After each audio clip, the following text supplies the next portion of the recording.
recent years, as we have been actively engaging in war, things the government used to do is now being done by private companies. Food, laundry, and housing were services provided within the military. I saw contractors in Iraq doing anywhere from helping fix tanks, helicopter mechanics, pretty much any job that's in the military, there's a civilian contractor right there. There are over 100,000 private contractors working in Iraq, Kuwait, and the surrounding area. This war has been privatized to a greater extent than any other war in history. They're part of a multi-billion-dollar industry fueled by your tax dollars. 40 cents out of every dollar Congress controls now goes to contractors. There's more than 20,000 private military on the ground. We have the second largest armed force in Iraq, or private security. They outscale the Brits or any other nation. Blackwater is one of the largest and most conspicuous security firms in Iraq, with about 300 employees there. Blackwater is staffed largely by retired U.S. military, including former members of the Special Forces. Scotty was told that he would be doing security for Paul Bremer, the ambassador, that he would just go everywhere Paul Bremer went, and there would be usually like 3 8-hour shifts. And that was fine with Scotty, because he didn't go over there to hurt anyone. He was there to protect people. Watch out now. I don't want you to get underneath me when I'm climbing. You might get hurt. Hey, Kelsey. He just had an incredible way with sports. Even as a small child, he was the best swimmer on the swim team. He was amazing. First time he ran away from home, I think he was 6 months old, and somehow he'd gotten the front door open and he was in his walker. And I'm getting ready for work and he's hauling tail down this hill, heading for the playground. And it just totally stunned me.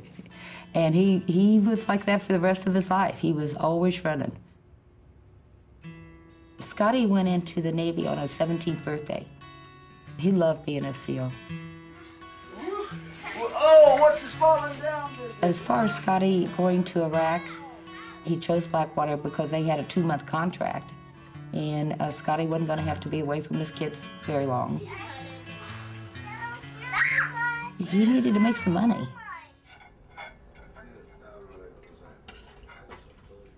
My son called me and he told me that he was going to Kuwait with Paul Bremer, the ambassador in Iraq. I still have little soldiers in a shoebox that he used to play with. Those were his favorite toys. Love boys. What? This is Jerry this time. That's my favorite picture for, I'm talking, that's... And Jerry always carried it with him, always. Wherever Jerry went, he had that picture with him. He was, you know, he was the firstborn. Everything I knew about kids, I learned with him, you know, and for him. The news came on the radio, and it said that there was an incident in Fallujah.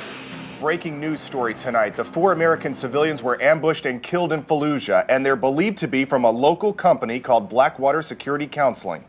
There are 4 families in this world today that are going to get knocks on the doors, and you don't want to be on either side of that door when that happens, either hearing the news or delivering the news. Reality didn't check in. I didn't want to believe it. I still don't want to believe it, but the fact is he's not walking the earth. I need to pray for his soul. I miss him. Because people that he trusted and worked for did not care about him. It was the mighty dollar. That's all that they cared about. They knowingly skimped on the mission. They cut corners left and right. Shameful country, shameful Blackwater, shameful rule, Blackwater. What happened to them while they were with this company, not the American military, this company, had responsibilities that they didn't live up to. And our family members died because of that. The first thing, the first focus has to be for any company that finds itself in the type of crisis that Blackwater found itself in is, what do we need to do to preserve the financial business future of this company? This is a company whose success, economic success, is completely contingent upon funding from the US government. Within the first 24 hours, Blackwater hired a DC lobbying firm called Alexander Strategies Group. ASG is one of those small handful of firms in 2004 that was part of the Republican conservative club. Blackwater itself, in particular its CEO and founder, Eric Prince, has long-standing ties to the conservative movement, particularly on the Christian Coalition side, had been very generous with his campaign contributions over the years. He and his family contributed over $2 million to Republican candidates and the Republican Party. Hey guys, I really don't want to talk to you, okay? Thank you. Well, I'll ask you some questions about your men in Fallujah. What happened there, sir? Fallujah happens the last day of March. Within 24 or 48 hours after that, they're literally on the Hill meeting with some of the most powerful members of Congress who really were going to dictate what was going to happen to this company in terms of its funding.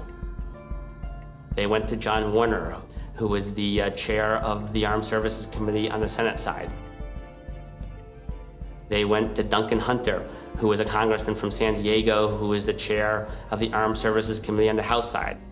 They met with Rick Santorum, who was chair of the Republican Senate Conference Committee, which is a very, very powerful post. Contractors are among those who have been taken hostage. They've also suffered terribly, injuries and loss of life, the most horrific of which occurred on April 13th of this year, Madam President, when the bodies of 4 contractors were burned, mutilated, and hung from a bridge in Iraq.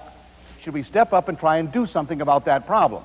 We will have to have very vigorous opposition to this amendment as it is presently drawn. The Blackwater strategy worked very, very well. They went to Washington, they stopped any investigations from taking place, and at the end of the day, as a result of their action, they were able to protect their business. They went out and they retained former high-ranking government officials. Cofer Black, who was a high-ranking official at the Central Intelligence Agency, Joseph Schmidt, who was the Inspector General at the Pentagon. And undoubtedly, when you go out and you retain high-ranking officials like that, they certainly are helpful in attracting new business, pursuing new business, and getting new contracts. Within a year after the Fallujah incident, they had received over $200 million in new government contracts. People in Washington who leave government and go to work in lucrative jobs for defense industry, they have connections. They have influence.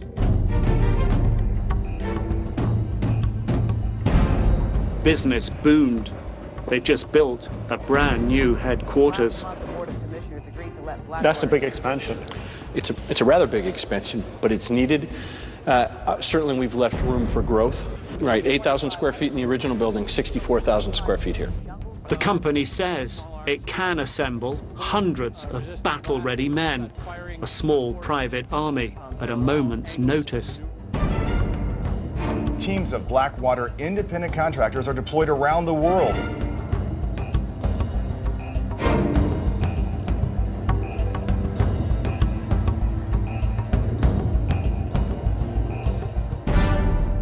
Instead of mourning my son's death and the other 3 men, they go and they profiteer off of it. I was reading the Bible in Greek